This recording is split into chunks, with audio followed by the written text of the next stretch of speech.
Hi, you're listening to Book Chat with author Vivian E. Moore.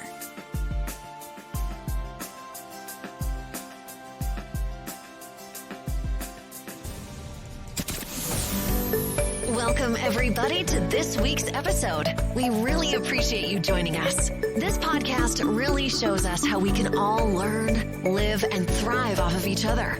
By sharing our knowledge through our conversations, we will impart some knowledge whilst learning ourselves how to progress even further. Here is your host.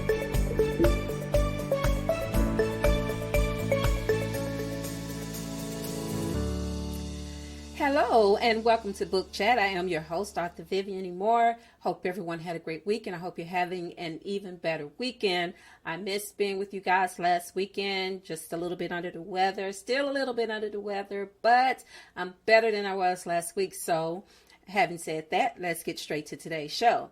All right, so the title of today's show is Tell Me a Story, and the topic is the art of creativity. You know, when we think of a story, it usually involves characters, plots, and a narrative. But, you know, not all stories are created equally or that way. And some can and are developed differently than the norm, okay? And it depends on the author. So let's get into it, all right? So let's talk about creativity and how it flows. Creativity flows through the veins of artistic people. It just does. That's their gift. And so they can't help but be who they are. And so, you know, and what they create is primarily based on their gifts. Okay. So allow me to break this down for you if it feels as though I'm going in a direction that you can't follow. So I want you to be able to follow what I'm talking about. All right. So let's break this down. So there are 8 main types of art forms. And I said 8 main types. There are many forms of art, but we're going to talk about the 8 main forms of art. Okay. So that is painting, sculpture, literature, architecture, cinema, music, design, and theater. Okay. So some may want to lump theater under cinema, but I disagree with that because theater to me is a little bit more different than cinema. When we think of cinema, we think of movies, but when we think of theater or theatrics, we think of more along the lines of stage productions or, you know, musicals and things of that number. Okay.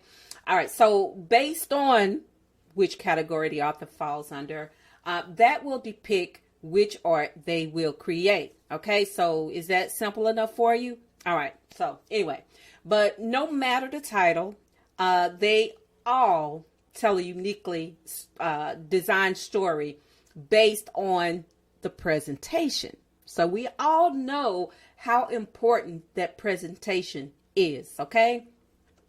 You know, I heard Bill Cosby say once on the Cosby Show that, you know, it could be a fine cut of beef, a steak, you know, one of the more expensive cuts of steaks. But if you serve it on a garbage can lid, that says it all. Okay. So it's all about that presentation. All right. So, you know, writers create characters who speak through a written narrative. All right. Through dimensional characters and plots. All right. You know, through this sequence of events, we can follow the story without pictures, hopefully. You know, if you are an adult, we know how kids are more geared toward pictures. You know, they learn from what they see. But anyway, based on your level of skill or based on the skillfulness of the writers, bold imagery and storytelling ability, then we can see what they are presenting to us. We can say, we can understand the story that they're trying to tell us through this medium of art. All right. So, you know, the same is true for other art forms. It may be, you know, a little bit more differently in how they tell the story, but still they tell a story. All right. So, you know, although we know the written word can have multiple narratives, and the other art forms are more specific to just only one storyline. Okay, so let's pick out a few examples. And I want to start with the Impressionist style of Claude Monet. Many people are familiar with Monet, his paintings, and all of those things. Okay, so we know that Claude Monet Impressionist style defined a detailed story, and there were no written details that existed to tell that story of his creation, but his brushstrokes and imagery spoke 1,000 words. You can look at a picture of Claude Monet and just be taken in by the beautifulness of it, and the landscapes,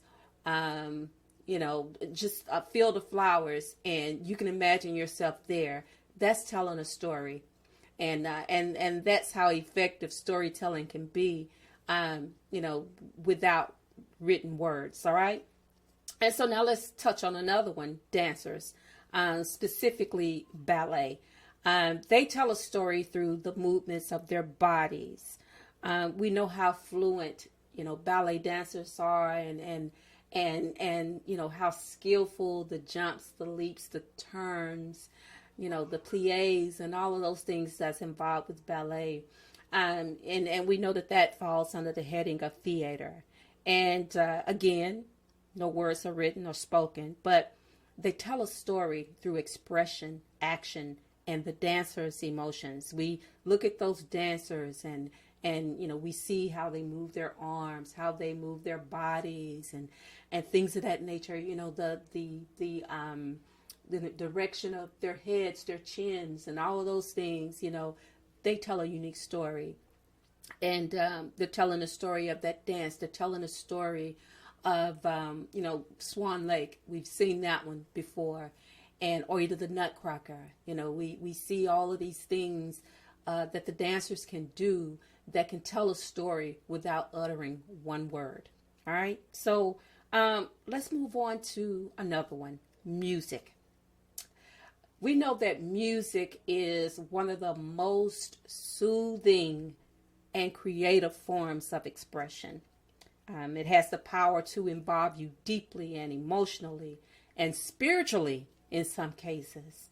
The composition of melodies and instruments combined with rhythm and song can tell stories that words can't express.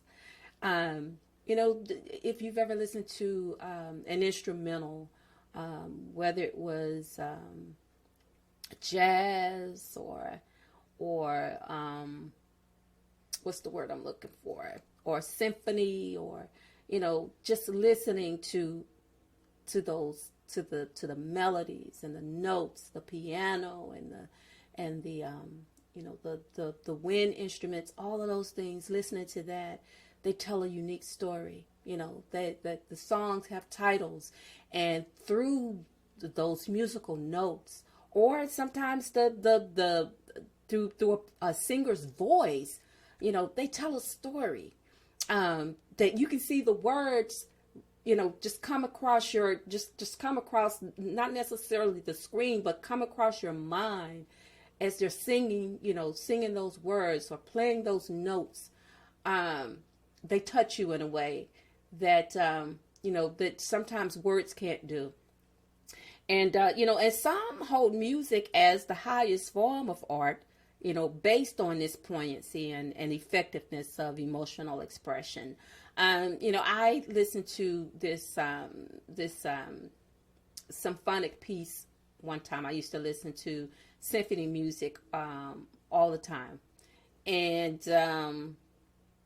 I was listening one night, and this piece came on of the classical music, and I can't remember the name of the music, and I was asleep, but it woke me up because it touched me so deeply to the point that I couldn't even explain the emotions that came over me by just hearing this piece of classical music played. It was just that poignant. And so I can definitely understand how some may hold music as the highest form of art. It speaks to you sometimes in ways that, that the written word just can't do. So, we need to, bow down to the musicians and, those people who tell stories based on lyrics and the sound of their voices. That to me is art. That is most definitely art. And it's why I wanted to talk about, the different forms of it today. To let you know that, art is just not confined to telling a story written on paper. It's art. It covers so many different forms. And so even though, I'm a writer, but still I appreciate art. I appreciate it in all of its forms. And so I thought that it was important to, to share that with you today, to let you know, those who may not be aware, that art comes in many shapes, forms, and sizes. So, explore, your, the different areas of art, broaden your horizons just a little bit and see where it will take you. All right. Now, let's touch a little bit on designers. I can't leave them out. I watch home improvement shows all the time, and I love watching not so much of the of them doing the doing the building and the construction and all of those things. What really draws my attention is the work that goes into the designers actually putting together the house, bringing in all of the furniture and the art and all of those things. That to me is one of the most important elements of, of that reconstruction. Although the building is important, but, the things that go on the inside to actually stage the rooms, that to me, tells the complete story. So designers can tell a story using those visual effects, colors and textures and techniques. A well-designed room can move some to tears. Okay. Now, I've watched enough home improvement shows to attest to that fact. All right. So, because designers are in a class of their own, and they possess those elements, of a few of the different art forms, but the detail of a talented designer tells a fascinating story through fabrics, patterns, and accessories. All right. So last but not least, through the art of creativity, artists can tell a story without words or imagery. And the goal is to be unique in whatever you do, because you are the narrator of your story. So be bold, honest, and creative. All right, so that is our show for today. I hope you enjoyed it. And if you listen to my podcast, you can find it anywhere and everywhere you listen to podcasts. Okay, so I'm not going to go through that whole spiel of telling you where you can find Book Chat. You can just go type in Book Chat with author Vivian E. Moore, and it will take you to all of the different websites and platforms where you can listen to Book Chat each and every day, and not just on Saturdays at 6. All right. So I want you to take care of yourself, because we are in almost in springtime. Officially, this is here. The trees are blooming, the flowers are blooming. So we know what that means for allergy sufferers, and I am one of those victims. But take care of yourself, and, do all the necessary things that you need to do to stay healthy, to stay on top of your game. All right. So, like I tell you every week, make sure you tell those who you care about the most how you feel about them today, because tomorrow is not promised. So on that note, I love you. I hope you love me back. Until the next time you hear my voice, God bless you and goodbye.